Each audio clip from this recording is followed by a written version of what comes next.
Don Lemon again. The federal prosecutors tried to argue for a $100,000 bond. A judge rejected that. He was released without having to pay a bond. He also was allowed to travel to France in June as the case is pending. This is what Don had to say once he was released from federal custody. I want to thank everybody for their support. It truly means the world to me. I had no idea what's going on because obviously I haven't seen anything. I have spent my entire career covering the news. I will not stop now. In fact, there is no more important time than right now, this very moment, for a free and independent media that shines a light on the truth and holds those in power accountable. Again, I will not stop now. I will not stop ever. Last night, the DOJ sent a team of federal agents to arrest me in the middle of the night for something that I've been doing for the last 30 years, and that is covering the news. The First Amendment of the Constitution protects that work for me and for countless of other journalists who do what I do. I stand with all of them, and I will not be silenced. I look forward to my day in court. Thank you all.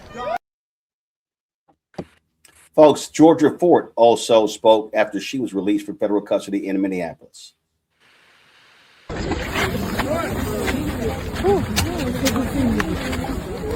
First of all, I just want to thank community. I want to thank community for being here today. Thank you. Thank you for showing up. Thank you. Thank you to my legal team for showing up and for representing me. And to the media, thank you for standing in solidarity with independent journalists. I know as an independent journalist, I have challenged us to move forward as an industry. But the fact that you guys stood up for me today shows me that we are moving together. And so to all the media who made a statement on behalf of me, thank you so much. As I reflect, as a journalist who has worked in media for more than 17 years, I leave this federal courthouse today with one question. Do we have a constitution? Or not? I should be protected under the First Amendment, just like all of the journalists who I've been advocating for too. I've been advocating for mainstream media journalists who have been brutalized for months. Do we have a constitution? That is the pressing question that should be on the front of everyone's minds. And so to everybody who showed up today, thank you. Please continue to support the other people who are being charged. Obviously, because there's ongoing litigation, there is not much that I can say beyond what I'm saying now. But amplifying the truth, documenting what is happening in our community is not a crime. And the questions that were asked a few weeks ago on a Sunday morning by concerned community members, those questions still need to be answered. And as a journalist, I am committed to continuing to follow the story until their questions are answered. Thank you. Folks, this was video of Georgia with one of her children when she was being released. Folks were obviously very emotional. This is, again, what you're seeing here. They expected this action because they tried to do it once before and they could not succeed. And so we saw what happened with Tish James and James Coleman. They fired U.S. attorneys because they would not follow their lead. And I think that's what people need to understand, Matt.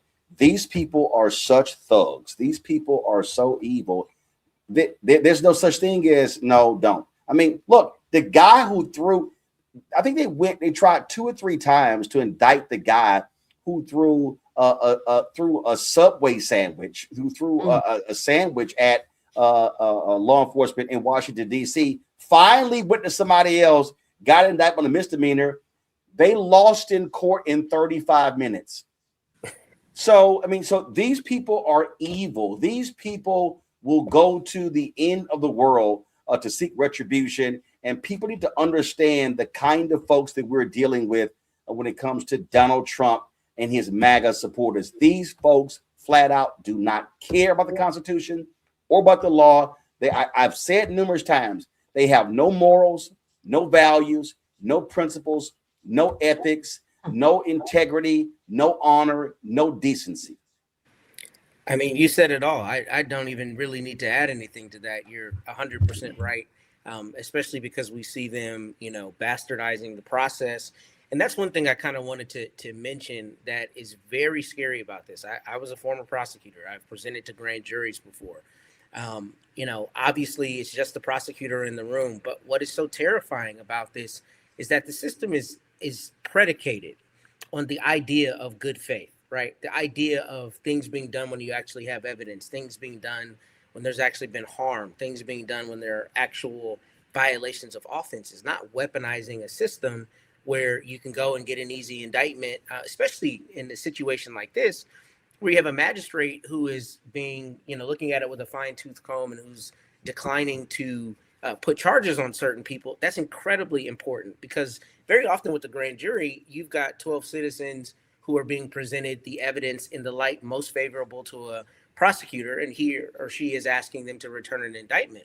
That's much different than when you have somebody actually on the bench calling the balls and strikes and looking at whether it's there or not there. And here you go around that, right? It's not enough of an impediment that the magistrate said that there was insufficient evidence. You just find another way to indict it. And that's scary, looking at just how the entire institutional process is set up. It's not supposed to be used that way. And of course, there have been abuses over the years, many, many, many abuses. But the scary part about that is if you find the right person who's willing to go and get that indictment, then you can leverage the system in the way that they're weaponizing it. And it's a tough thing for me, and I think for a lot of people, because even though we've known there have been these abuses over the years, if you have any belief whatsoever in the institutions, they're not supposed to work this way. And in real time, we are watching that they're being leveraged the way that they are to cause harm, to cause political vengeance, and to bring, things like trumped up federal charges, which is terrifying, right? That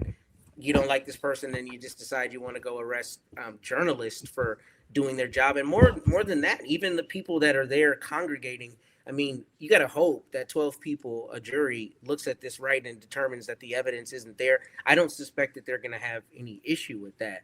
But the fact that you're being put to task and put to trial on such a terrible indictment with such scant evidence is a terrifying thing. But it's the reality that we're in. And I think people like me, have to realize those institutions probably have never existed the way we thought they did, but they most certainly do not exist that way now. And we have to have a new approach to basically everything. Okay, and if they clearly don't care about the FACE Act, this is there were dozens of people who Donald Trump pardoned right after he was inaugurated, 3 days afterwards, who violated the FACE Act. Look at these people right here.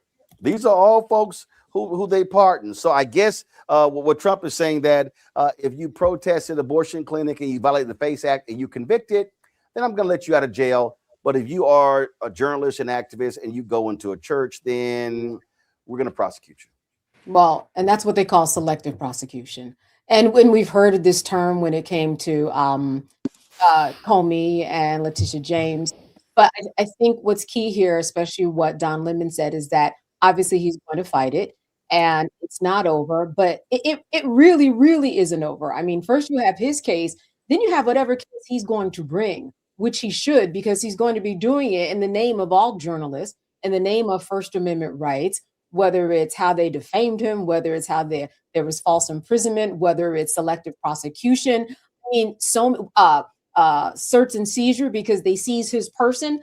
There are so many violations here that we're going to be hearing about this, not just for the next few months, but a long, long time, because after they're going to settle whatever silliness there is now, as we see him being let out on zero bail, right? And we know that that means he wasn't a threat to anybody, which tracks, but we're going to see more.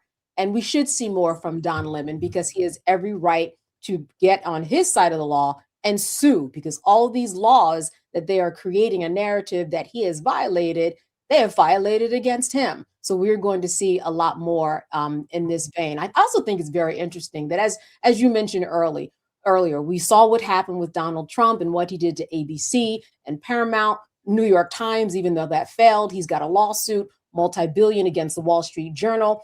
Now he's coming after non-legacy media. which speaks to the power of journalism, and what we can do as journalists when we don't work at an ABC or a CNN.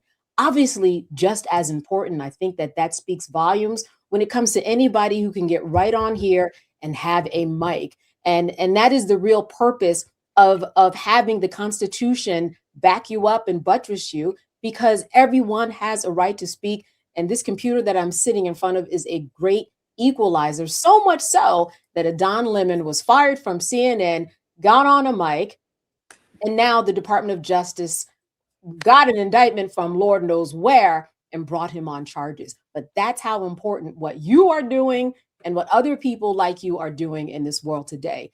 Legacy media, I'm putting it in the category of newspapers now. It is disappearing, and here we are. Journalists in Minneapolis and the NAACP, they're on the ground. They also spoke out today about these arrests. Also, thank you all for coming out. Cherie Curry, Sheree, Curry, Curry. I am co-president of the National Association of Black Journalists Minnesota chapter, and Georgia Ford is one of our vice presidents of this chapter, and we demand the immediate release of her and for all charges to be dropped. She, as Harry had said earlier, she is an award-winning journalist. She has covered demonstrations throughout her career, including the protests that erupted after the murder of George Floyd. The First Amendment protects the press and enables journalists to be able to do their jobs, to be able to collect, publish, and disseminate information that is important for all of our readers, our listeners, our viewers to understand what's going on. And Georgia was doing her job. She had boots on the ground. It is very important that people like her, independent journalists especially, be protected. They do not have the same type of backing as an independent journalist as someone would who works for a media outlet. So we are outraged for this and for her family. And I hope all of you will feel the same, who hears what happens to her, and know that if it is about attacking a journalist, it is attacking all of us as citizens. Thank you. The Minnesota Society of Professional Journalists strongly condemns the wrongful arrests of journalists Georgia Fort and Don Lemon for reporting on a church protest in St. Paul. Georgia Fort, as many have already said, is an Emmy award-winning journalist who has paved the way for independent journalism here in Minnesota. As a founder of Black Press and the Center for Broadcast Journalism, and a former member of our board, Georgia is a pillar of our Minnesota journalism community. She has a passion for making the profession more accessible and has mentored and trained countless young journalists. We are alarmed by the escalating actions by the Trump administration that attack freedom of the press. Journalists not only have the right, but the responsibility to observe and report events in the public interest. It is not illegal to document a protest against the federal government. The fact that the protest took place in a church does not negate journalists' First Amendment right to report.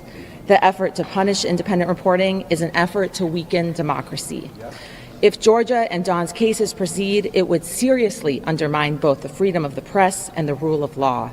We urge the federal government to remember the importance of the First Amendment. The Minnesota Society of Professional Journalists has recorded several acts of violence against journalists from federal law enforcement in the last month. The failure to stop these acts sets a dangerous precedent for censoring the truth. The Minnesota Society of Professional Journalists will continue its commitment to protect press freedom and advocate for any journalists in our state who experience a First Amendment violation. Thank you, and we'll have a full statement posted on our website, mnspj.org, later today. You've heard already what's been said. We definitely stand in solidarity with our journalist, and specifically Georgia Fort, as she has been an integral part of providing the news for the Black community. That being said, I also want to say that what you're seeing now and what we're experiencing is a pivot away from what's happening with our democracy. And if we allow this to happen now, this is not a Republican, this is not a Democratic, this is not a black, white, as you already heard, this is a humanity issue. And what we're experiencing, you all, and you have to recognize it, even for the most people who are not even, brilliant or can't see clearly. This is blatant as it gets. Number 47 is out to be a dictator. And he is looking to take away all of our rights. Everyone who voted him in, he's voting you out. So what I would say, we have another election coming up. We need to prepare to vote, to get our voices heard, and to make sure that we're doing what's necessary to make sure our democracy stays a democracy and not a dictatorship.